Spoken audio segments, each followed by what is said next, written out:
sejam muito bem-vindas, sejam muito bem-vindos. Esse é o JF Entrevista, programa em que falamos sobre os mais diversos assuntos: política, economia, educação, saúde, cultura, arte, esportes, patrimônio histórico e muito mais. Hoje conosco no programa o historiador Roberto Dilli, que é diretor do Museu do Crédito Real em Juiz de Fora. Vamos falar sobre o novo centro histórico definido por meio de decreto pela Prefeitura, sobre memória e preservação da cidade. Participa conosco dessa entrevista o jornalista da JF-TV, Isaac Balaciano. Muito obrigada, Dilli, muito obrigada, Isaac, por estar aqui com a gente. A gente vai começar, Dilli, falando um pouco dessa iniciativa de se delimitar o Centro Histórico de Juiz de Fora, esse centro que reúne o maior sítio de bens tombados do município e que vai passar por um processo de revitalização. O Centro Histórico ele fica a partir da esquina da Rua Barão de Cataguases com a Rua Santo Antônio, ele segue até a Rua Espírito Santo, incluindo a Rua São Sebastião até a Praça Menelik de Carvalho e a Rua Alfeld até o Colégio Academia. Da Rua Espírito Santo, esquina com a Rua Santo Antônio até a Rua da Bahia, e ele segue pela Avenida Francisco Bernardino, a Rua Barão de Cataguases, a ela retornando após o contorno na Avenida dos Andradas, no limite da Rua Mariano Procópio. Dilli, eu queria então que você comentasse para a gente a importância desse decreto, né, que cria então esse centro histórico em Juiz de Fora. Então, nós temos que ser bastante realistas e cumprimentar a prefeita por isso, porque é de uma importância muito grande, vindo do poder público municipal, uma ação como essa. Nós, que estamos na área da preservação, somos chamados de os lunáticos pelo pessoal aí da construção civil, porque a gente está sempre pensando na preservação, lutando pela preservação. O conteúdo histórico de Juiz de Fora é algo tão imenso, as pessoas não fazem ideia. Eu acho que seria interessante se as pessoas conhecerem a história de Juiz de Fora, todo o histórico da cidade. Se já amam Juiz de Fora, vão se apaixonar por Juiz de Fora. Então, uma ação como essa, ela tem que ter todo o nosso reconhecimento e o nosso aplauso mesmo, temos que reconhecer. É claro que uma lei como essa é apenas o primeiro passo, um importantíssimo passo, mas é o primeiro passo.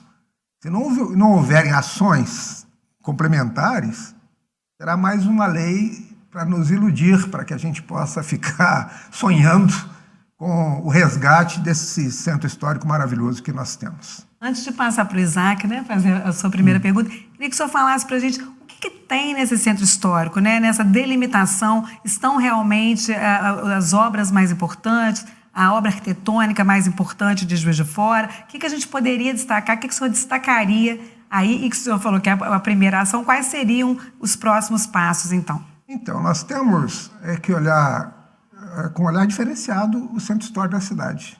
Porque a cidade nasceu nesse centro histórico, ali aconteceram todas as grandes ações que a transformaram na grande Manchester mineira. A primeira grande tecelagem, nós tínhamos uma tecelagem no Mariano Procópio, que era a fábrica dos ingleses, depois se tornou Industrial Mineira e depois Ferreira Guimarães. Mas o grande boom de tecelagem vem com Bernardo Mascarenhas, que já tinha 20 anos que tocava grandes indústrias na área de Tabuleiro Grande, de Cordisburgo, de Sete Lagoas, que é a terra deles. E ele vem atraído pela cidade, que já era uma cidade em grande desenvolvimento, e implanta aqui, hoje nós conhecemos como Espaço Mascarenhas, com o Centro Cultural Mascarenhas, mas a gente não pode se esquecer que ali foi uma tecelagem maravilhosa. Particularmente, eu tenho uma história pessoal. Eu era garoto e ali tinha uma parada de ônibus, um ponto de ônibus, e eu fui com a minha avó, a gente ia na feira, ia no comércio e tal, e ali a gente ficava. Então ela, cansada, com sacolas e tudo, me colocou sentado no beiral daqueles, e eu escutei um barulho muito interessante dos teares que estavam dentro dali. E eu falei: vovó, que barulho é esse? Que barulho é esse? E ela diz: esta é a Sinfonia do Trabalho. Maravilha. A Sinfonia do Trabalho. Eu me emociono sempre quando eu falo isso, porque foi a primeira, garoto ainda, a primeira noção que eu tive do que era uma área produtiva, uma fábrica produtiva. Centro está dentro do centro histórico. Está dentro do centro histórico. Nós temos o Castelinho da CEMIG, onde funcionou a primeira companhia mineira de eletricidade, fundada por Bernardo Mascarenhas. Quer dizer, Bernardo, ele concede a Juiz de Fora um privilégio em toda a América do Sul. Nós somos a primeira cidade a ter energia hidrelétrica em toda a América do Sul. Você imagina hoje, você pensa São Paulo, Rio, Buenos Aires, Montevidéu. Você fala, poxa, Juiz de Fora teve iluminação, inclusive iluminação pública hidrelétrica, antes de todas essas cidades. Isso está aqui dentro do centro histórico, está no Castelinho. Está no Castelinho, que está sendo vendido hoje pelo governo do Estado, está sendo leiloado, mas não pode ser mexido. Ele está bem tombado, bem amarrado, essa questão do tombamento, né? A utilidade que vai dar isso é outra coisa que a gente tem que discutir, porque nós temos grandes prédios, grandes imóveis, edificações maravilhosas, majestosas, e que eu defendo que esses espaços deveriam ser utilizados para fins culturais, para fins turísticos, porque atenderia. Não adianta você tombar uma coisa e o que funciona ali dentro. Que foi a luta no Bernardo Mascarenhas, né? Exato. Ele seria leiloado, ele iria era da iniciativa privada, voltaria para a iniciativa privada, e a sociedade não deixou. Eu fiz parte lá daquela multidão do Bernardo, meu amor, sei o quê. E foi bom, porque nós tivemos a sensibilidade do prefeito Tarcísio Delgado, que entrou no jogo e realmente teve coragem, porque essa lei, falo isso para a prefeita, é uma lei de coragem. Eu falei com alguns prefeitos nos últimos tempos, teve um que chegou a me exasperar, porque ele falou, não, historiador, nós temos que ter cautela. Que cautela? Que cautela? Não estou falando nada de irresponsabilidade, estou falando de coragem. Coragem de fazer, coragem de enxergar, coragem de assinar uma lei como essa. Tem que ter coragem. Por que outros prefeitos não fizeram? Desde o prefeito Melo Reis para cá, partindo, incluindo o Tarcísio Delgado, que foi logo em seguida e recuperou a Mascarenhas, nós não tivemos mais nenhuma ação nesse sentido. Nenhuma. Anos e anos, décadas. Né? O prefeito Beijani ia fazer, não teve tempo, pelas questões que aconteceram, mas era a visão que tinha. Nós precisamos de gestores que sejam mais do que apenas zeladores da cidade. A zeladoria é importantíssima. Você administrar bem a cidade, cuidar do patrimônio financeiro da cidade, administrar toda essa urbanidade, que não é fácil, transporte público. Eu imagino, jamais seria prefeito, jamais queria estar... Eu compreendo bastante o que é ser prefeito.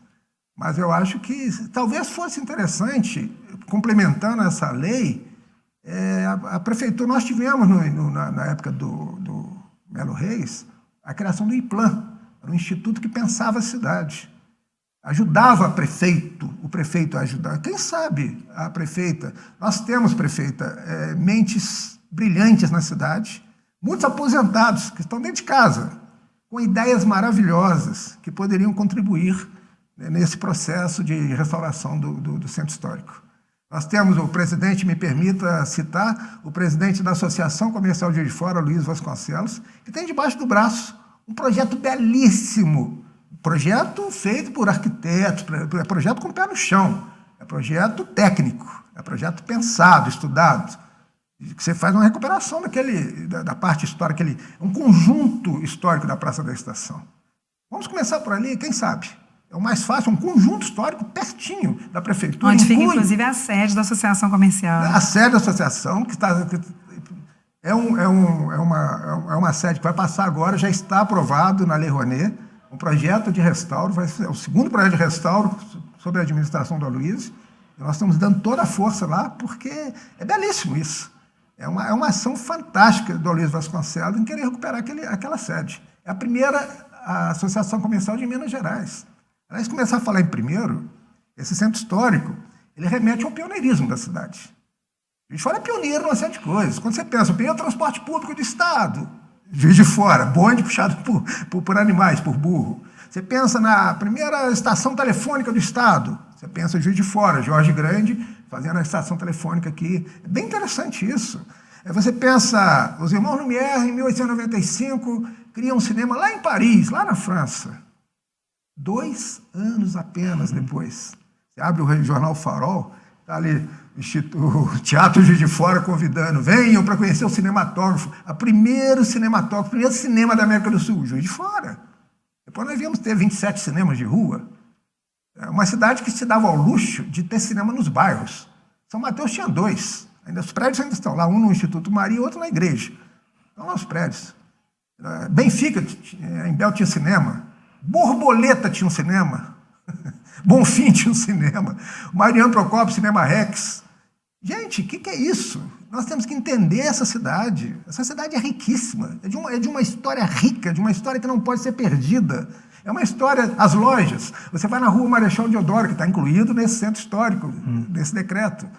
É a Turcolândia, a famosa Turcolândia.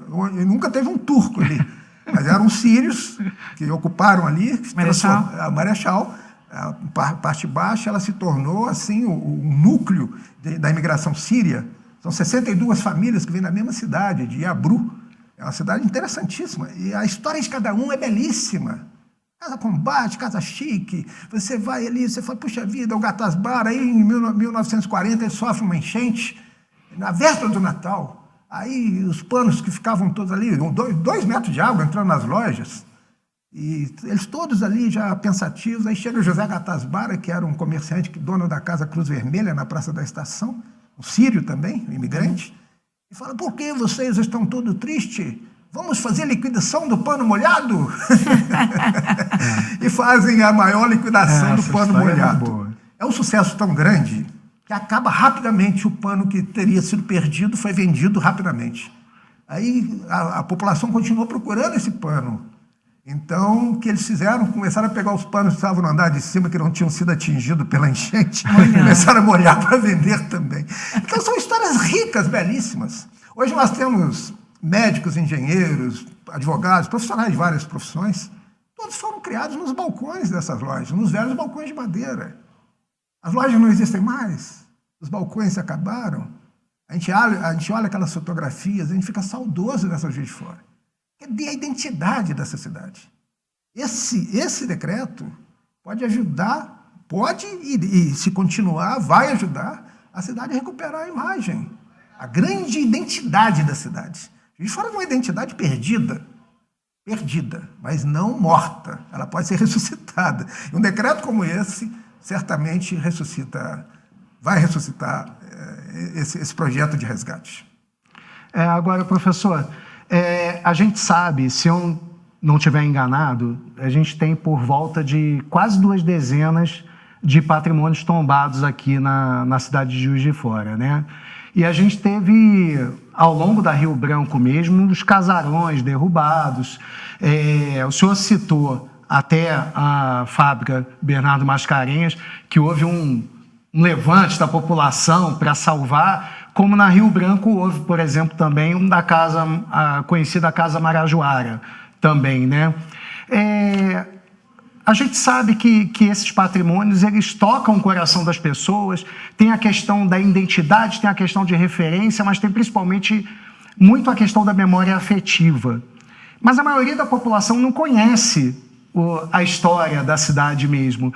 O que falta, além da questão do poder público, como é que a gente faz também a população acordar também para esse tema? Programas como esse de hoje são boas iniciativas. A imprensa tem ofertado um espaço maior de tempo à questão histórica, à questão do patrimônio.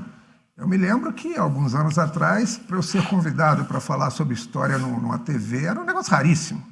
Vocês têm o seu programa, que é um resgate fantástico, resgata a Juiz de Fora. Você tem outras emissoras fazendo isso. Então, hoje nós temos a internet, mas eu insisto numa ideia que é minha, que eu venho trabalhando, tentei fazer com alguns presidentes da Câmara que não me ouviram, e estou vindo nesse presidente atual, que é nós criarmos uma lei municipal que obrigue o ensino da história local na escola. Muitas crianças grupos da escola visitam o Museu do Crédito Real. É um museu que tem 60 anos de existência. Tem pessoas que ficam no ponto, tem um ponto de ônibus na entrada do Crédito Real, uma parada imensa. Toda a nossa A nossa fachada é um ponto de ônibus. Esquina da Getúlio Vargas com o calçadão da Rua Alfred. Lotado de gente esperando o ônibus o dia inteiro. Tem pessoas que estão ali há 20 anos esperando a sua condução. Tem uma placa nas costas dele escrito Museu do Crédito Real. Aí você chega e pergunta, meu amigo, você poderia me informar onde é o Museu do Crédito Real? Ele falou, não sei, nunca ouvi falar. Pô, cara, aí você me pergunta, o que fazer é educar. Educar. O povo brasileiro, ele não foi acostumado a visitar museus. Ele sempre considerou um museu lugar de coisa velha, lugar de coisa morta, que não, é exatamente o contrário. Lugar de vida, lugar de dinamismo, é lugar de muita informação. Tanto assim que as pessoas que estão indo ao museu hoje têm um acréscimo muito grande desse número de visitantes, felizmente. Isso nos faz um bem muito grande. A gente faz acreditar nessa possibilidade de nós realmente levarmos esse conhecimento a todo mundo. O que eu ia dizer da criança é o seguinte, o aluno chega para visitar o Museu do Crédito Real. Os pais nunca ouviram falar do museu. Ele chega em casa e comenta, papai, mamãe, hoje eu fui no Museu do Crédito Real. O que é isso, menino? Museu Mariano Procópio? Não, Museu do Crédito Real. Existe isso? Onde é isso? Tal. Daqui a pouquinho, 2 dias depois, 3 dias, chega lá, como é que eu faço para visitar aqui? Que meu filho esteve aqui, visitou, gostou e tal. Então, eu acredito muito nesse potencial do estudante, da infância, de você criar o hábito na criança para que ele possa, inclusive, criar o hábito no pai, né? O pai que já não teve esse hábito, não teve esse ensino, né? E se aproximar da história. A história não é chata. As palestras que às vezes eu faço, eu fiz uma recente no Ritz Hotel para um grupo, e tinha uma filha de uma... São senhoras que vão, os senhores, e uma menina mais nova acompanhou a mãe, e quando terminou, ela falou, posso lhe cumprimentar? Eu falei, pois não, querida, o que foi? Eu odeio história. Eu sempre odiei história, era a minha pior matéria no colégio. Eu odiava história. Mas ouvindo o senhor falar, mostrar a história de Juiz de Fora, essa história que a gente está perto, essa história tão íntima nossa, que eu faço parte disso, me deu um estalo assim, o senhor sabe que eu vou me interessar por história agora? E eu fico encantado com um negócio desse. As senhoras, eu falo para vários grupos, existem 8 grupos de senhoras da sociedade que se reúnem em vários locais aqui em Juiz de Fora. Uma vez por semana, pelo menos, elas têm palestras. É muito interessante o grupo, a proposta. Tem um que tem 45 anos de existência. E eu sou um dos convidados a fazer palestra. No passado, eu fiz 31 palestras. Então, a gente vai falar sobre história, pioneirismo e tal. Elas ficam ali ávidas. Todas elas são senhoras entre 70 e 96 anos de idade. Elas presenciaram isso. Quando você fala do bonde, elas andaram do bonde. Então, elas podem falar de cadeira, que sabem do que eu estou falando, estão se identificando com aquela história. E teve umazinha que falou, posso fazer uma fofoca, professor, depois da palestra? Eu falei, pode, querida, o que foi? Aquele grupinho ali, me apontou um grupo de senhoras, eles sempre saem na metade das outras palestras. Da do senhor, elas ficaram até o fim. Aí eu achei maravilhoso. Por quê? Porque não é porque eu estou falando, é porque o assunto tem a ver com elas. É uma história gostosa. Você está falando da vida. Quando você fala em história de Juiz de Fora, quando você fala em centro de história de Juiz de Fora, está falando da sua vida. Está falando da sua história, está falando da história da sua família. É um vínculo muito grande. Então, muito feliz esse projeto. Muito feliz. Vamos retomar um pouco o projeto.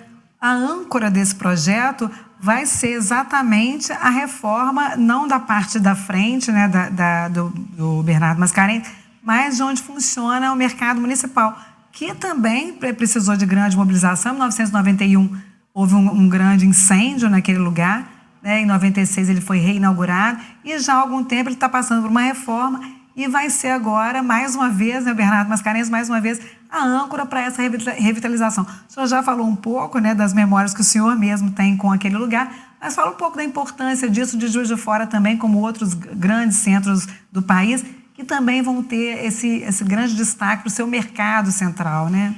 Existe um ponto que a gente não fala normalmente, nesse caso específico do mercado. Normalmente, as leis de tombamento, elas não são inteligentes. Me desculpem, mas não são inteligentes. Elas sempre, às vezes, punem o proprietário, são punitivas para o proprietário, quer dizer, a coisa tem que ser boa para todo mundo. E é possível fazer uma lei que seja boa para todo mundo, é possível, você vai adaptando. No caso do mercado, a parte externa, a fachada, ela permanece inalterável. Ela é antiga, preservada. Mas se você olhar o interior, foram utilizadas ali técnicas das mais modernas de recuperação.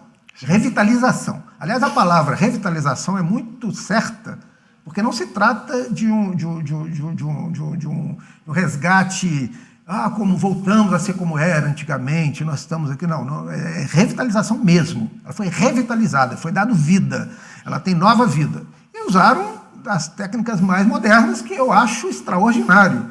Então, eu acho isso inteligente. É você preservar o bem, mas utilizando de tecnologia inovadora. Por que não?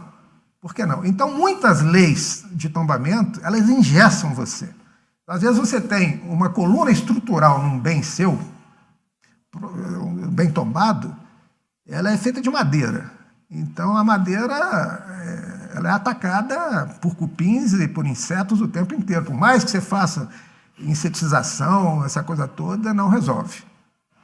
Cara, como é que você troca um tronco de madeira, uma coluna de madeira de 100 anos, 200 anos atrás, hoje? Não troca. Aí você está ameaçando a estrutura do prédio. Nós tivemos agora, ontem ou anteontem, caiu o teto da igreja lá, uma igreja tombada, famosa, mundialmente conhecida, tudo mais. Por quê? Nós temos que pensar exatamente o que está sendo feito no mercado. Um bom exemplo do mercado.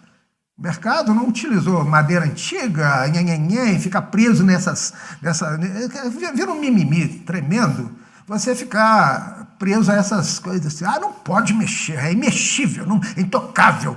Cara, que isso?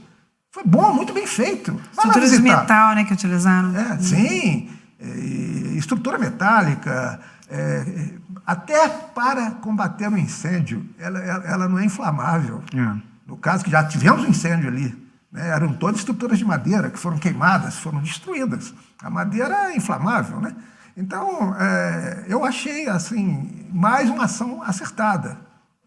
Preservar a fachada, mas internamente não ter essa bobagem de ficar, não posso tirar uma madeira aqui original porque, cara, aquilo vai cair. Nós temos que pensar na estrutura, temos que pensar na engenharia, no cálculo.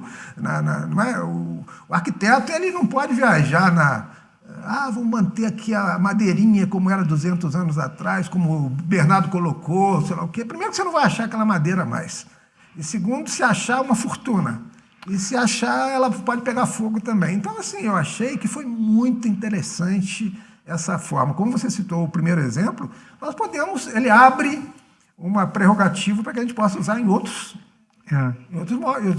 Vamos continuar falando desse assunto, nós vamos ter que ir para um pequeno intervalo e a gente volta. Acho que a gente podia falar do Cine Teatro Central, que também está precisando de atualização por dentro. A gente vê nos jornais, nas redes, as pessoas reclamando o calor que é lá dentro. É no próximo bloco, não perde, não sai daí.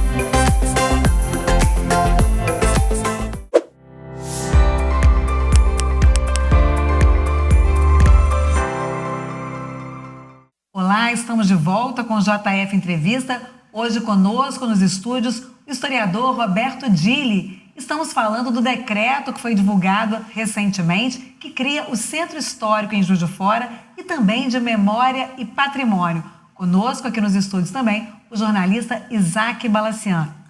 Falamos então no primeiro bloco a respeito do Cine Teatro Central, né?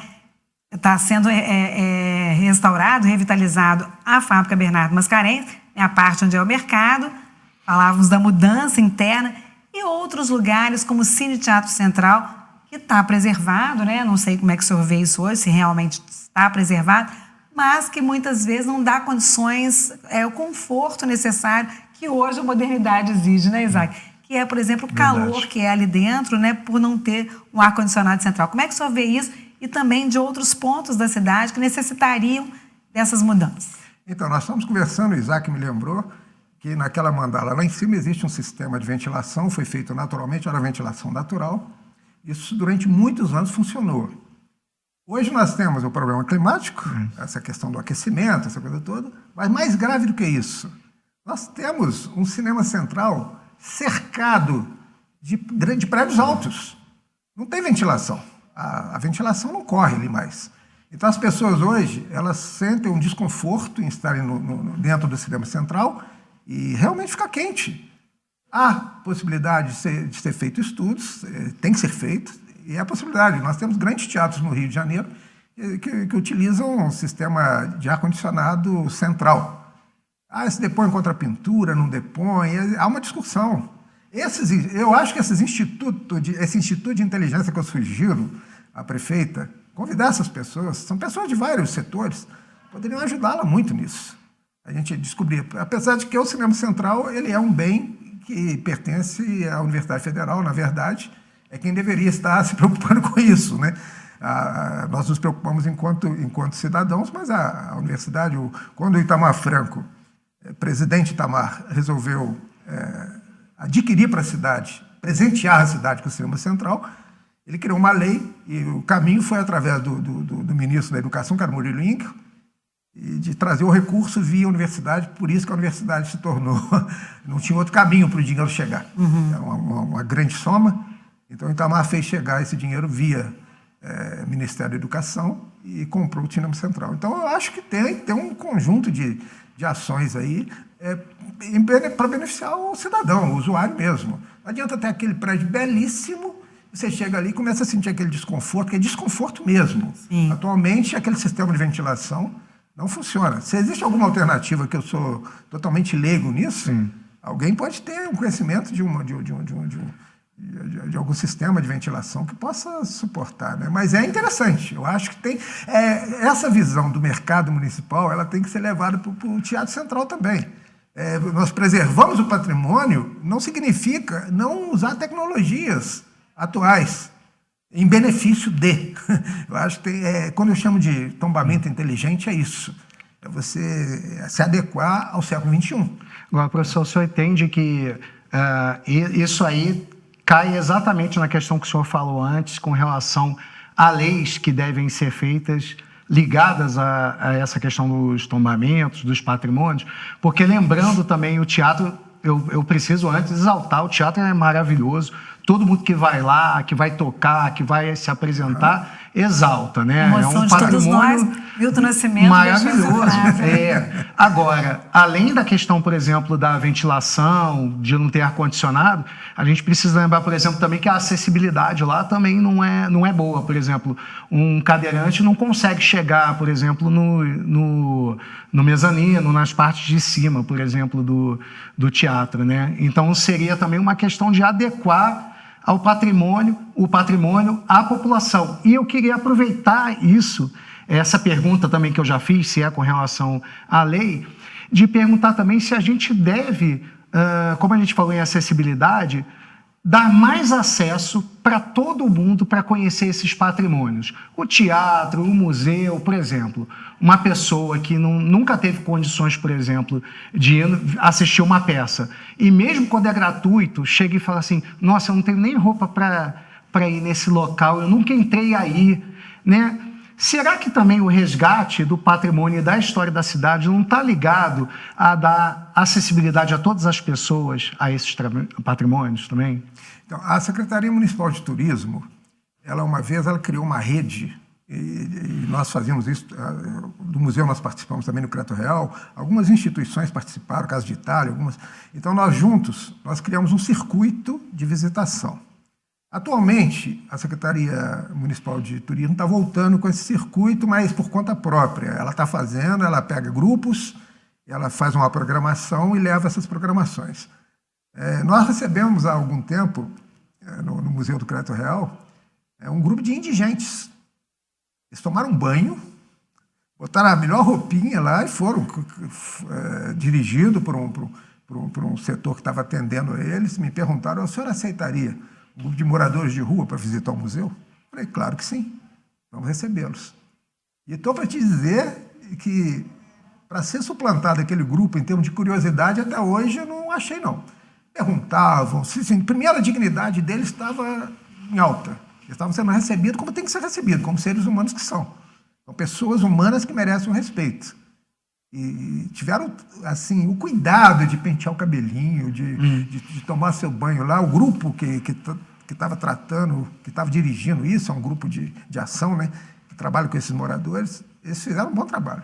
E assim, a curiosidade, o morador de rua quer saber por que essa moeda que era de prata é de bronze, por que o dinheiro mudou de nome 9 vezes, o dinheiro brasileiro. É surpreendente, é surpreendente. Então, assim, a gente fala, o patrimônio histórico atende só um setor, só um interesse de um grupo. Não. O patrimônio histórico atende o interesse de todas as pessoas. Inclusive econômico, porque traz, né, as pessoas para conhecer, né? Acho que tem que se pensar dessa maneira também, né, professor?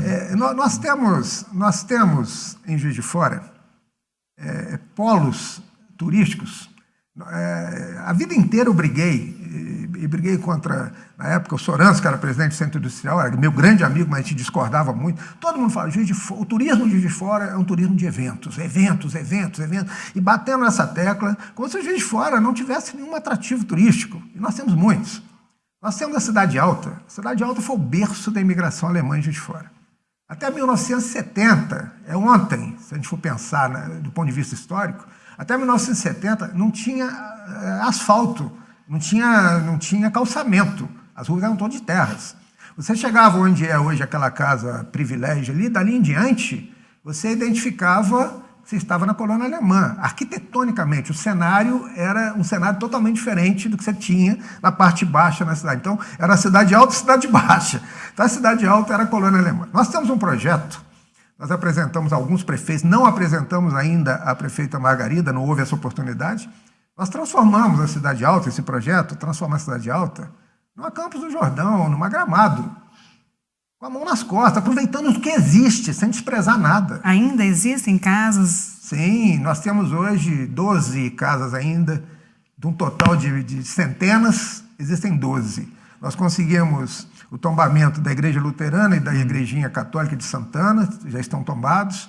A gente estão em processo de tombamento umas 10 residências, inclusive a Rita Couto, que é a presidente do Teuto Brasileiro, é uma das pessoas que solicita isso. Estou criando uma associação para matar a Rita Couto, uma associação de residentes aí, mas não é para prejudicar ninguém, é para poder chamar atenção para esse valor histórico de uma realidade que ocorreu naquele lugar. Você vai a Campos do Jordão hoje, você encontra um cenário arquitetônico de casas em chamel, de arquitetura alemã para todo lado, você fica ali. É a maior entrada de divisas de turismo no estado de São Paulo. Nunca morou um alemão ali. Não tem uma justificativa. Qual a justificativa? Tudo um pastiche, tudo uma criação de alguém. Alguém idealizou aquilo, falou, vamos fazer? Vamos, fizeram. É um cenário sem um apelo histórico. Agora, nós temos uma história, nós temos famílias que estão há 170 anos, 160 e poucos anos, desde 1858, no mesmo lugar. Estão morando lá ainda hoje. Eu te falo dezenas e dezenas de famílias que eu conheço. Passei minha infância ali, meu avô tinha um armazém, era a única venda do lugar, na parte de cada colônia. Então, eu conheci como colônia alemã ainda. Então, você tem, sem custo, diga-se de passagem, sem custo para o erário municipal. Por exemplo, nós temos um projeto ali que você liga um sonho que Itamar tentou e outros prefeitos tentaram de ligar um teleférico no Morro do Cristo. Aqui do Parque Alto é impossível pelo aclive, pelo declive, tal. Nós conseguimos achar um caminho ligando a colônia por trás, no Cristo Redentor. Nós temos a antiga TV Industrial, que está fechada há 40 anos, aquele prédio. Nós temos o decano dos jornalistas, que é o Wilson Cid. Juntamente com o Wilson, nós dois desenvolvemos um projeto de se instalar ali o Museu da Imprensa. Por que não? Porque você vai ficar apenas com o Cristo Redentor ou com o Mirante, que é uma obra do Itamar Franco, aquela criação daquele mirante, daquela forma, já pensando em 1970, você inaugurar um restaurante de gastronomia internacional, com aquela arquitetura já moderníssima, que ainda hoje é uma arquitetura moderna. Então você tem aquele prédio da TV Industrial fechado. Nós temos um acervo, a própria Funalfa tem um acervo da primeira transmissão de televisão do Brasil, que é do Olavo Bastos, está na Funalfa. Nós temos jornais, nós temos um bom acervo, e outros colecionadores já disseram, Roberto, fizer um museu da imprensa, a gente vai doar o que a gente tem. Isso você... Tocou e vão matar a Rita, né, porque quer preservar. O senhor teria ideia de algumas leis, o senhor tocou no primeiro bloco, nessa questão que as políticas públicas elas não têm sido eficazes e são até negativas para quem tem esse patrimônio e fica com a batata quente na mão, né? Teria alguma alternativa mais imediata para que mudasse isso? Talvez na própria conscientização da população sobre isso? Como é que o senhor vê uma alternativa para que passe a ver o patrimônio, né, quem é dono daquilo de uma outra maneira, e não essa batata quente? Pois manter a manutenção, tem um custeio muito alto a manutenção de um bem tombado. E você não pode, por exemplo, você tem uma janela de madeira de um jacarandá, sei lá o que lá, você não pode chegar ali e botar uma janela de ferro no lugar. Você não pode. A lei de patrimônio, você está tombado do jeito que está ali e você tem que respeitar os elementos arquitetônicos e tudo mais. Isso não é barato. Foi feito, até agora, mais um ato da prefeita de Coragem. Eu estive presente nessa cerimônia lá na Associação Comercial, foi agora, no final do ano. Ela ratificou essa lei do potencial construtivo. Extraordinário. É a lei que funciona. Em Juiz de Fora não funcionou ainda, só está em termos de lei. Nós não vimos um evento prático ainda. Na hora que nós vemos o primeiro beneficiário, cara, eu sou proprietário de um imóvel tombado e me beneficiei da lei do potencial construtivo. É extraordinário, porque ela atende o apetite das grandes construtoras, porque são elas, que esse mercado é para elas. Elas vão construir um prédio onde o coeficiente só permite que seja 10 andares. Se elas adquirem o potencial construtivo ali, permitiria acrescentar mais 3 andares para ali. Ela vai fazer esse cálculo do que ela está pagando pelo potencial construtivo, ela está indenizando, ela está pagando, é um processo, uma lei muito inteligente. Funciona em Belo Horizonte. Belo Horizonte, inclusive, tem uma associação, a Abrapit, que faz esse contato entre as construtoras e os proprietários do bem tombado. Então, muitos bens tombados em Juiz de Fora são da igreja e da prefeitura, né, que se beneficiariam disso também. Os privados também, as pessoas privadas também conseguiriam se beneficiar dessa lei? Qualquer proprietário do bem tombado. Então, você vê, a Santa Casa, por exemplo, ela tem a Fazenda da Tapera, que é a primeira construção feita aqui, tem mais de 300 anos, a mais antiga construção ainda em pé na nossa região. E tem também a Casa do Benjamin Colucci, então um projeto, essa nova administração, esse novo Conselho da Santa Casa, ele está muito voltado para essa restauração, eu tenho estado muito com eles, estão voltados à implantação do Museu da Saúde, em abrir ao público esse museu. O pensamento é muito bom. Eu acho que está havendo um sopro energético, uma energia na atmosfera na cidade, e essa lei pode estar despertando isso, né? A Associação Comercial restaurando, a Santa Casa tendo um monte de projetos para trabalhar realmente, finalmente nisso, que estão anos e anos e anos, que vai todo mundo empurrando com a barriga e não acontece nada. Agora, a lei tem que sair do papel. O professor, até pegando uma carona na pergunta da Marise, dentro dessa lei mesmo, do potencial construtivo, é um momento, inclusive, que se uma família, por exemplo, ela tem esse patrimônio, é um alívio para ela também, né? Porque até um tempo atrás eles consideravam um peso, vamos dizer assim, não é? E essa lei ela foi colocada em maio de 2024 e, como o senhor disse agora, no fim do ano passado, a prefeitura colocou ela de novo aí. Esse é o momento perfeito para começar a colocar ela em prática? Eu não vejo como você cumprir esse decreto do centro histórico sem colocar em prática a lei do potencial construtivo. Eu não vejo como. Uma vai ajudar a outra assim, de uma forma inequívoca. Então você vai utilizar o potencial construtivo. Você é proprietário de um bem tombado. Então você tem que restaurar. Se você não restaurar, você vai sofrer sanções. Sim. Você está refém, você vai sofrer. Então, você não tem um dinheiro, mas você tem que manter. O potencial construtivo te permite que você mantenha o dinheiro recebido nessa transação do potencial construtivo. Ele permite que você restaure o bem e, ao mesmo tempo, ainda sobra um troco para você gastar no que você quiser. Você tem lucro. Tem que ser entendido isso. É um benefício mesmo. O proprietário do bem tombado, pela primeira vez, ele vai falar, puxa vida, eu não estou sendo punido por ser dono de uma coisa tão maravilhosa como essa.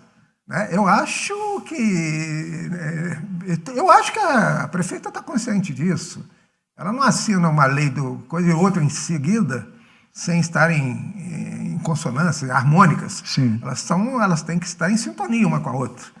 Acho que virão projetos, né? Inclusive, uma das reportagens que a JF-TV fez, o vereador, né, o presidente da casa, o vereador Zé Márcio Garotinho, que destinou uma emenda de 500 mil para que sejam feitos projetos nessa área. Então, são precisos que venham mais projetos. Né?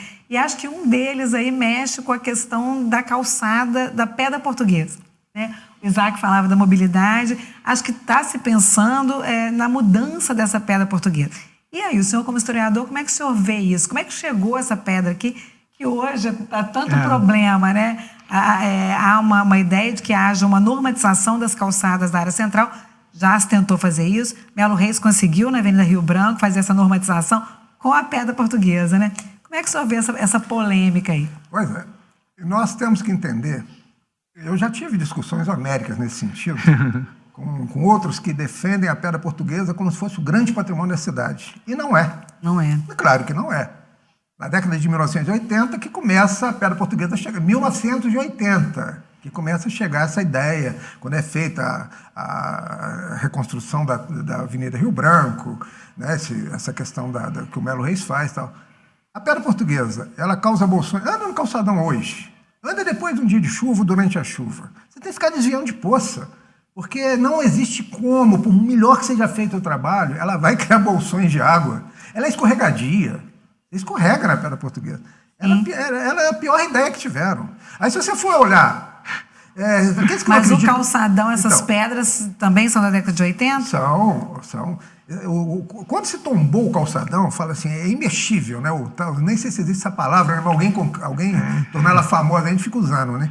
É imexível, né? O calçadão, não pode se tocar no calçadão, na Pedra Portuguesa. Por que não pode? Como que era originalmente? Né? Porque em 75, quando foi feito o calçadão, é que foi feita a Pedra Portuguesa. O prefeito era o Saulo Moreira, um projeto da administração Itamar Franco. Itamar, em 74, ele abre mão do mandato, né? Ele renunciou ao mandato para sair senador. E o vice assume. O vice é o doutor Saulo Pinto Moreira, um médico, homem extraordinário, foi meu amigo há muitos anos. E ele realmente faz o calçadão com as pedras portuguesas, que era o projeto da época. O que é? A ideia da copacabanização de Juiz de Fora. A ideia dos prédios em Juiz de Fora, essa ideia é ruim. O que tem de ruim no Rio? Vamos trazer para cá, para Juiz de Fora. Aqueles calçadões. Na areia, de repente, com areia ali, ela deve funcionar, né? Na praia, né? Aqueles calçadões de Copacabana. Originalmente, quando você olha as fotos, que a gente tem muitas, tem só 46 mil fotos que eu tenho no meu acervo. Fotos que eu falo é foto de papel, viu, gente? Tem gente aí que tem fotos digital e fala, o meu acervo digital, o meu é foto de papel mesmo, fotos originais. Você encontra os calçadões, primeiro, eram grandes pranchas de pedra, lajes de pedra, originalmente eram as calçadas de Juiz de Fora. Depois, com o advento e com a popularização da companhia Pantaleone Arcuri, que realmente ela sabia embelezar uma cidade, foram feitos os ladrilhos e azulejo hidráulico. Sim. Então, as calçadas... Maravilhosa. As calçadas ficaram com aquilo. É caro. Nós temos hoje o prédio ainda da Pantaleone Arcuri. Não nessa administração, mas em outras. Aquele prédio ele pertence ao governo do Estado, está cedido graciosamente para a prefeitura, onde ela desenvolve projetos sociais. É o prédio em frente à Escola Normal? Exatamente, aquele prédio ali. Juntamente com Arthur Arcuri, que era o filho do Pantaleone, e com a neta que estava junto, a filha do Arthur, que estavam juntos. Alice Arcuri, exatamente, Alice. Alice era, nessa época, diretora da Faculdade de Turismo, do Departamento de Turismo lá. Então, junto, eu, Alice e o Arthur Arcuri, nós fizemos um projeto de fazer uma escola técnica que recuperasse, por exemplo, vamos ensinar a molecada aí, a jovem, criar uma profissão que é a fabricação de azulejo hidráulico. Nós temos todos os catálogos preservados, estão no arquivo da universidade, aqui na Rio Branco, a Alessandra Germana, diretora lá. Nós temos no Museu Mariano Procópio parte desse catálogo, porque o Arthur Arcuri dividiu o acervo. Nós temos também, até no Arquivo Histórico Municipal nós temos também. Então, catálogo nós temos. Por que não fabricar esses azulejos? Você está criando uma profissão, você está criando um mercado, todo mundo acha lindo. Lindo. São desenhos assim espetaculares e de uma durabilidade extraordinária. Você põe aquilo ali, você esquece. Aquilo ali, ele se conserva. Nós temos hoje. Você entra em vários prédios hoje tombados. No próprio Paço Municipal. No próprio Paço Municipal, o piso é ainda desses azulejos hidráulicos. O Paço, a gente tem um que é maravilhoso, que é lindo também, que é a Igreja da Glória também. Sim, a Igreja da Glória nós impedimos o padre lá, o grupo nosso aí, ele queria demolir tudo aquilo lá, chegou a tirar a parte do presbitério e tirou, botou lá uns mármores rosa, uns negócios lá, porque aquilo incomodava ele, aqueles azulejos belíssimos, que são belíssimos, né? Belíssimos, belíssimos.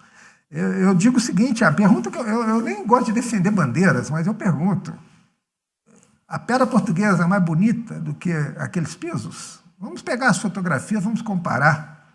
Além da beleza, ela é mais prática, ela beneficia melhor. Rapaz, não tinha bolsões de água.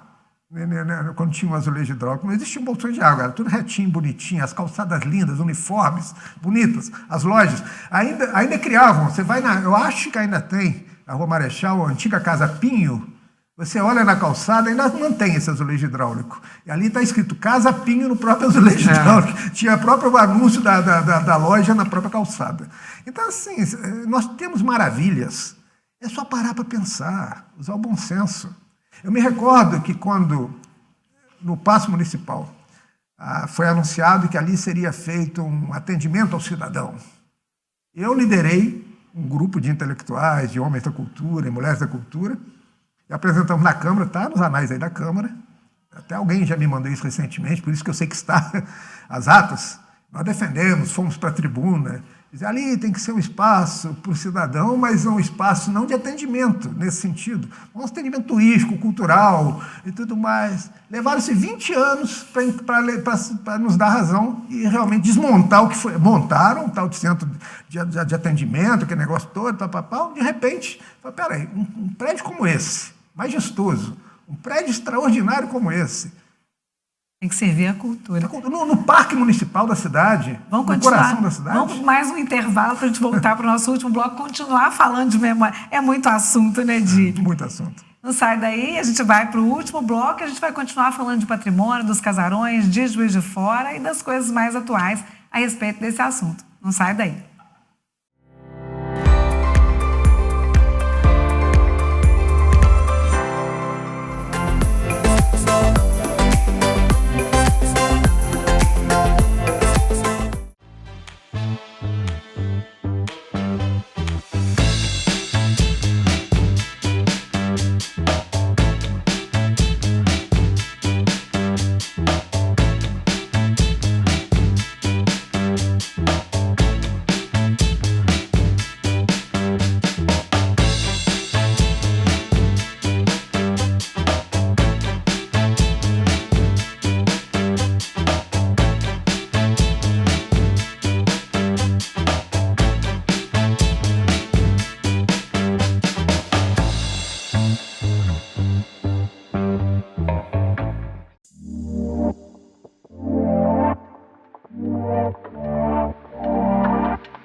Estamos de volta com o JF Entrevista, hoje falando de patrimônio e memória. Conosco aqui nos estúdios, o historiador Roberto Dille. Também aqui com a gente, o jornalista Isaac Balaciano. E é o Isaac que começa esse bloco. Isaac. Professor, a gente está num momento aqui na Câmara Municipal, né, já que a gente está falando de patrimônio, de preservação, de história, né? A gente está num momento aqui na Câmara Municipal que vai haver uma mudança, né? O Fórum Benjamin Colucci, ele vai mudar para outro local e, posteriormente, depois quando tudo estiver pronto, a Câmara Municipal vai para onde hoje é o Fórum. Levando em conta toda essa história, um prédio, Barbosa Lima, né, o Palácio Barbosa Lima, de 1878, o que o senhor sugere, o que o senhor acha que poderia ser esse prédio?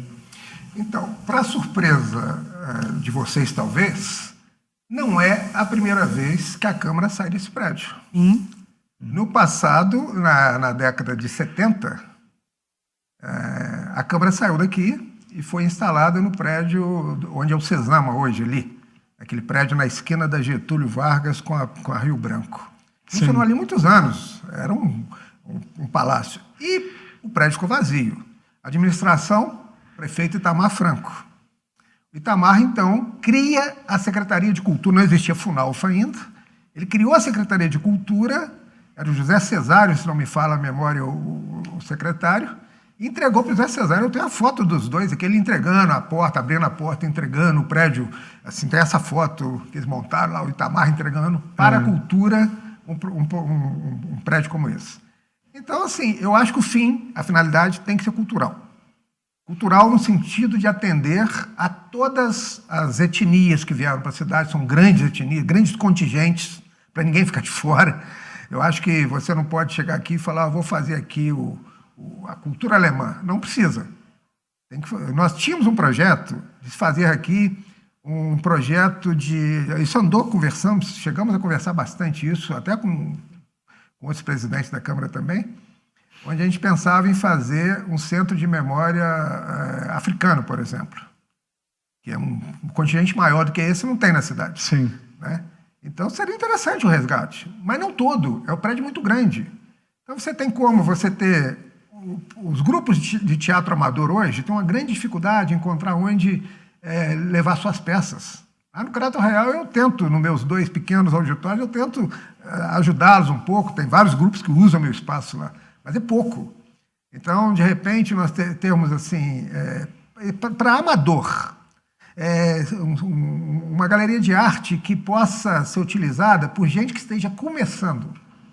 O pintorzinho que nunca expôs, então ele vai ter a sua primeira exposição aqui. É uma coisa voltada para a comunidade mesmo, e não para grupos privilegiados. Então seria um local para contar a história da cidade e, ao mesmo tempo, dar oportunidade para a população também usufruir. Tem um vereador que sugeriu o Museu da Cidade. Esse Museu da Cidade, nós já falamos nele 40 anos seguidos, né? Assim como nós falamos no Museu da Imprensa e tudo mais. Mas as pessoas acham que museu é um negócio ultrapassado, né? Eles saem daqui, ficam 3 horas em Londres para visitar o Louvre, numa fila. Mas em Juiz de Fora, não. Lá em Louvre, tudo bem, eu fico 4 horas numa fila, pago caro para ir lá e ver um quadrinho da Mona Lisa na parede, não tem problema. Mas Juiz de Fora, o que pode ter de atrativo em Juiz de Fora? Gente, é tão bela essa história, as pessoas não fazem ideia. Se você fizer uma exposição de fotografias, as pessoas vão se surpreender, fotos inéditas. Sim. Eu escrevi agora um livro que ainda não está publicado sobre o Parque Alfield. Eu achei que eu tinha umas 100 imagens do Parque Alfield. Falei, vou botar essas 100 imagens aqui, oferecer isso para o público, porque seria interessante o público. Quando eu fui ver, eu tinha 900 imagens. Sabe o que é 900 imagens? Inclusive de pessoas, de famílias que eu fui comentando, que todo mundo tem uma fotinha com a família no Parque Alfield. Eu mesmo tenho quando menino. Então, assim, é muito curioso. Quando eu falo em cultura, não é uma cultura longe, não é uma cultura inacessível. Você falou das pessoas que nunca puderam visitar o Central, outros prédios. Cara, oferecer exatamente essa oportunidade. Nós temos 700 mil habitantes, sei lá quantos mil habitantes, que esses censos aí estão sempre furados, né? A cidade que nunca cresce, né?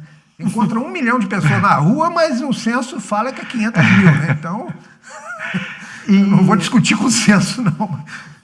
E professor, pegando até o gancho do que o senhor falou sobre eu vou até o Louvre, pago para ver a Mona Lisa. E aí o senhor me lembrou uma coisa que a gente tem obras de arte a céu aberto aqui na cidade. Porque quando a gente fala em patrimônio, a gente fala desses prédios antigos, né? Fala do Paço de 1918, fala do Barbosa Lima de 1878, mas a gente tem, por exemplo, o edifício Clube Juiz de Fora, que é da década de 50, é considerada uma arquitetura moderna, que a gente tem ali o quadro As Quatro Estações do Portinari e tem os cavalinhos que tem muita gente que não sabe que é do Portinari também, né? Ou seja, pouca gente, poucas pessoas aqui de Juiz de Fora sabem, né, dessa história, né? Essa falta de conhecimento. A pessoa não pode valorizar, não pode ver relevância naquilo que ela não conhece. Então, quando eu falo em ensinar a história local, é ensinar tudo mesmo. É você criar apostilas que possam... Coisa fácil de ensinar, prazerosa, para a pessoa saber... É inclusiva. Eu acho que é um ensinamento inclusivo, né? Você vai chegar, as pessoas... quando eu falo na própria história da família, às vezes eu falo assim, você já fez a história da sua família? A pessoa, hein? A minha não, minha família é muito simples. Não, você sabia que você teve 4 avós, 8 bisavós, 16 trisavós, 16 trisavós, 32 tetravós e vai por aí. Se você voltar 10 vezes, 10 gerações... Teve 2.048 avós. Um casal desses que não tivesse se casado, você não existe biologicamente. Faz parte da sua vida. Isso é tão interessante. Mas mas como é que eu vou? Eu nem sei quem é meu bisavô. Eu falei, seu bisneto é seu parente? É meu bisneto? Eu falei, então, seu bisavô é tão parente quanto. Então, quando você olha para trás, tem que ter essa benevolência, né? Eu sempre falei, quando eu comecei há 53 anos atrás, essa seara de história, eu sou hoje o mais antigo membro do Instituto Histórico vivo, né?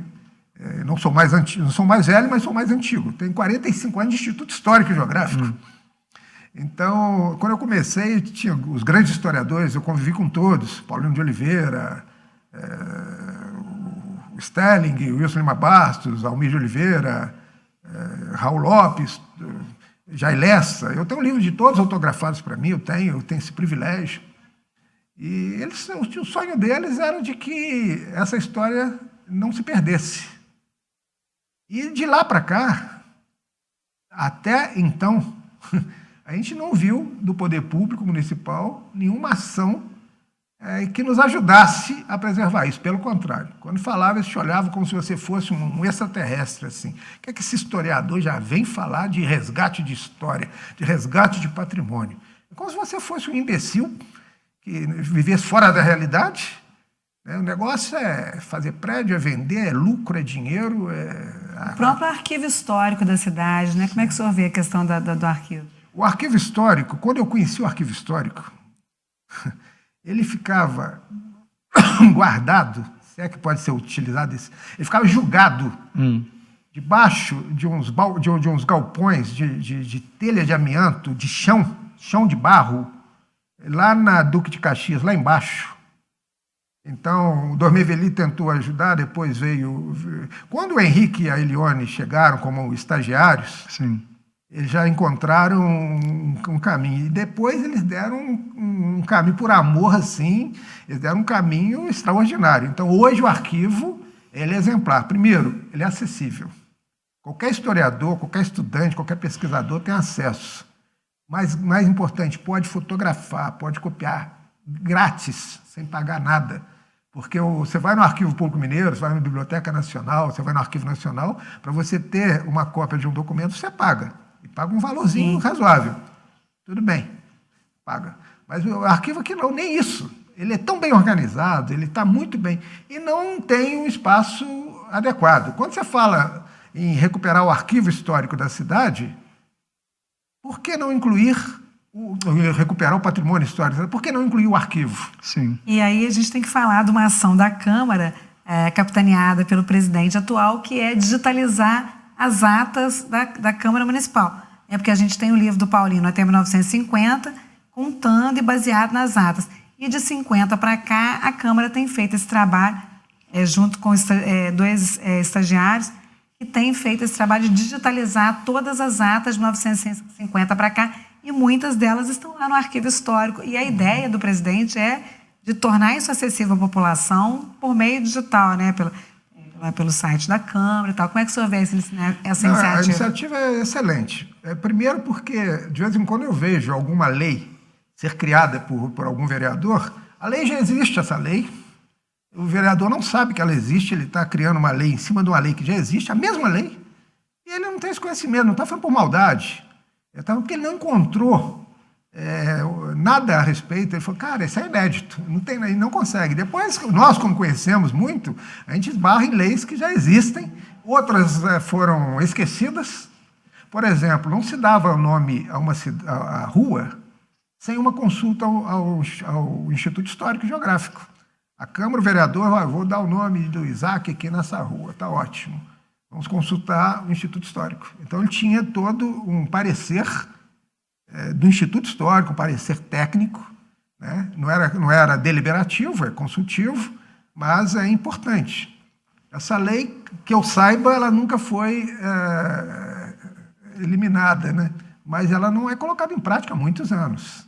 Foi esquecida. Ela foi abolida pelo esquecimento. Então, eu acho importantíssimo. Tudo que é resgate vai ter meu apoio. Esses resgates, o grave inclusive, é que... no nosso site, né, para quem está nos assistindo, alguns livros, né, do Paulino e outros livros de Juiz de Fora, as pessoas têm acesso nessa biblioteca virtual. Então, a história de Juiz de Fora, que foi resgatada pela Câmara e foi disponibilizada e tudo mais, isso é interessante, você não encontra. Eu tenho esses livros, a minha biblioteca de 20 mil livros, eu tenho esses livros raros, autografados pelos autores, mas sou um privilegiado. Você não encontra mais no mercado para você adquirir. Então, é um trabalho de resgate histórico também. Você está permitindo ao cidadão comum consultar obras que você não encontra mais. Não é verdade? Mas, voltando às atas, o grave é que quando o Arquivo Histórico começou a trabalhar, as primeiras atas você não encontra. As atas dos primeiros mandatos, elas desapareceram os livros. Onde estão esses livros? Então, existe hoje um grupo de arqueólogos, nossa, eu faço parte, nós estamos indagando onde é possível a gente encontrar, porque faz falta, por que não? A gente não sabe esses... Os dois primeiros livros de atas da Câmara você não tem.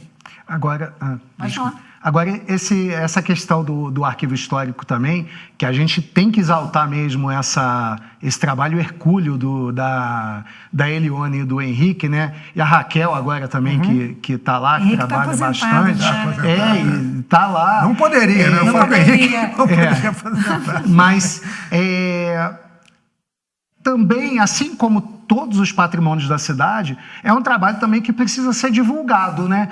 Porque das vezes que eu fui lá, que eu fui pesquisar até para os programas da gente aqui, a história da cidade está lá. E tem história que ninguém sabe de jeito nenhum, ninguém conhece, tem muito historiador, inclusive, que não sabe, né? Tem casos criminais, tem, assim, tudo que a gente pode imaginar sobre a história está lá. Seria o caso também de fazer uma divulgação maior, né? Porque assim, a gente vai lá também, não tem quase ninguém. Às vezes tem um estudante ou outro que está lá, mas não é um trabalho divulgado, que todo mundo tenha acesso, que todo mundo saiba que tem acesso para ir até lá e consultar o que quiser, né? O espaço físico que o arquivo ocupa hoje, indubitavelmente, é melhor do que o que já ocupou antes. Nem é anos-luz, mas não é o ideal ainda. Dentro desse projeto de recuperação histórica que a Prefeitura está começando, tem que incluir o arquivo, inclusive de um local mais digno, de um local mais acessível, de você ter mobiliário adequado para pesquisa. Iluminação, por exemplo, você vai lá, se você quer reproduzir coisa, você tem que ficar procurando onde que é a melhor iluminação para você. Essa digitalização que os estagiários da Câmara estão fazendo é junto com a UFJF, né? Esse projeto junto, né? Não, a UFJF está emprestando o equipamento. O equipamento para a gente digitalizar. Então, por que o Instituto não pode ser dotado de equipamentos? O que conseguiram alguma coisa, o Henrique, através de FAPEMIG, algumas coisas, eu me lembro dos projetos que ele e a Elione fizeram, e conseguiram melhorar muito. Mas é um esforço hercúleo, né? Eles são alma, né? Nós temos que ser alma. Eu sou alma do Crédito Real, ele é alma do arquivo, o outro é alma de sei lá onde. E nós temos que ser alma. Mas sozinho a gente cansa. Eu estou chegando aos 70 anos, bastante cansado. Quando eu vejo um arquivo, um decreto como esse da prefeita, isso me anima muito. Esteja certo de que eu remocei 10 anos.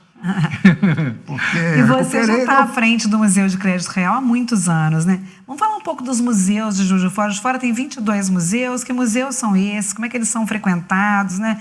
Fala um pouco disso para a gente. Pois é, falta uma política de museus no sentido de dotar os museus de instrumentos e ferramentas que possam apresentar os museus como eles merecem. Só a Universidade Federal deve ter 8 museus desses 20 aí, 8 são da universidade. Aí quando você pensa, qual é o museu da universidade você pensa imediato? Não, da universidade. Malacologia, que era, né? Malacologia, porque você conhece, que era o Mauri Pinto de Oliveira, mas ninguém conhece. O Museu de Malacologia. Ele tem conchas ali, avaliado em mais de $30 mil uma concha. As pessoas nem sabem o que é malacologia. Nós temos lá o Museu da Farmácia, que é o museu que o Lucas Amaral fez, que é um museu espetacular. O Museu de Arqueastronomia, do professor Franz, que foi espetacular aquele museu, quase se perdeu. É um projeto belíssimo. O Franz é um professor que desvenda o Portal dos Maias. É um homem respeitado. Uma vez eu descendo com o Mauri Pinto de Oliveira, da Malacologia, eu descendo o calçadão, algumas pessoas me cumprimentaram e nem sabia quem era ele. Eu fiquei olhando, aí quando chegamos no café, eu falei, professor, que coisa louca. Eu sou um nada. E pelo menos as 10 pessoas falaram comigo porque eu sou conhecido. O senhor é respeitado no mundo inteiro. Todas as instituições sérias, científicas, respeitavam o Maurício Pinto de Oliveira. Era um médico, foi meu amigo, ele renunciou à medicina para se dedicar à malacologia e era considerado um dos profissionais, dos pesquisadores mais competentes no mundo. Recebeu honrarias da rainha da Inglaterra. O cara era impressionante. E Juiz de Fora não sabia que tinha um homem desse valor descendo o calçadão. Por falta que você fala de divulgação. Nós temos uma grande dificuldade de divulgar. Os museus aqui nossos, eles não recebem nenhum tipo de investimento, nenhum. Os próprios da universidade. Quando você pensa em museu da universidade hoje, você pensa no Murilo Mendes, que está num prédio maravilhoso, sim, recebe todos os incentivos, todos os investimentos, é uma pérola. Mas por que o museu, não estou criticando, estou perguntando, tentando entender, por que o Museu de Malacologia, que na minha opinião é infinitamente tão valioso ou mais valioso do que o Murilo Mendes, e não recebe o mesmo olhar? Na época do Henrique Duque, nós chegamos a conversar, eu tinha uma ideia de criar uma praça de museus lá no campus. Nós vamos criar prédios, uma praça, com os prédios, e aqueles prédios todos são museus. Os 8 museus da universidade vão estar ali. Então, o cara, quando for chegar lá, o visitante, ele fala assim, cara, eu estou numa praça de museus, dentro do campus da universidade, eu vou visitar os museus. São ideias muito loucas que a gente teve, mas são ideias. A questão do planetário, eu me lembro quando o Guedes sonhava em ter um planetário, todo mundo achava que ele era um sonhador, um insano. Está lá o planetário. Sendo visitado. O problema é esse, é que o que você fala leva 30, 40 anos para alguém levar a sério. Ninguém quer escutar, né? São muitos os assuntos, né? Mas nós estamos com o tempo encerrando aqui, professor. Foi muito bom, né, ter o senhor aqui. Acho que a gente falou um pouco de tudo, né, Isaac? Que venham outros, né? Que o senhor está com as portas abertas aqui e que na próxima a gente possa realmente estar com esse projeto aí do Centro Histórico de Juiz de Fora já concluído, né? Avançado. Eu agradeço, eu parabenizo vocês por esse programa, por essa abertura, né? É isso que a gente precisa um pouco de ter. Quando se fala em divulgação, são programas como esse que nos ajudam. Ajuda a conversar com o público, ajuda. O povo tem que conhecer, tem que entender que quando fala em cultura, não é um produto inacessível, é um produto popular. E necessário. Necessário. É o que colore a alma, né? A cultura colore a alma, o turismo colore a alma. Nós temos na Secretaria de Estado de Turismo, o Leônidas Oliveira, que é o nosso secretário de Cultura e Turismo no Estado, é um cara, ele está fazendo uma bagunça, no bom sentido, no turismo mineiro. Hoje é elevadíssimo hoje o índice de aprovação na questão turística e cultural. Mas e tem investimento. Ele fala o tempo inteiro, me manda, precisa de projetos, vamos para projetos. O turismo em Minas acho que é o primeiro do Brasil. Não sei, Imagina eu estava lendo uma reportagem a esse Imagina respeito. isso, né? Cresceu E a Juiz de Fora sustentabilidade. entra nessa lista Sim. aí, né? Nós temos a Secretaria de Turismo que não pode ficar mais tímida. Ela tem que receber a atenção que ela merece, porque a Secretaria de Turismo é importantíssima. Nesse processo desse decreto, um dos braços da Prefeitura tem que ser a Secretaria de Turismo. A Secretaria de Turismo está envolvida nessa revitalização do mercado municipal. Sim, eles estão lá. Não tem como ficar de fora, né? Lembrando que o mercado vai ser inaugurado dia 10 de abril, né, meu chefe? Dia 10 de abril. 10 de abril. Que completam, se eu não me engano, 100 anos. 10 de abril completa 100 dias da gestão da Prefeitura. Desse novo, sim. Muito obrigada, então, Dili, por sua presença. Nós conversamos com o historiador Roberto Dili. Tivemos a presença também do Isaac Balaciano, jornalista aqui da JF TV. Muito obrigada por sua audiência. Até o próximo programa.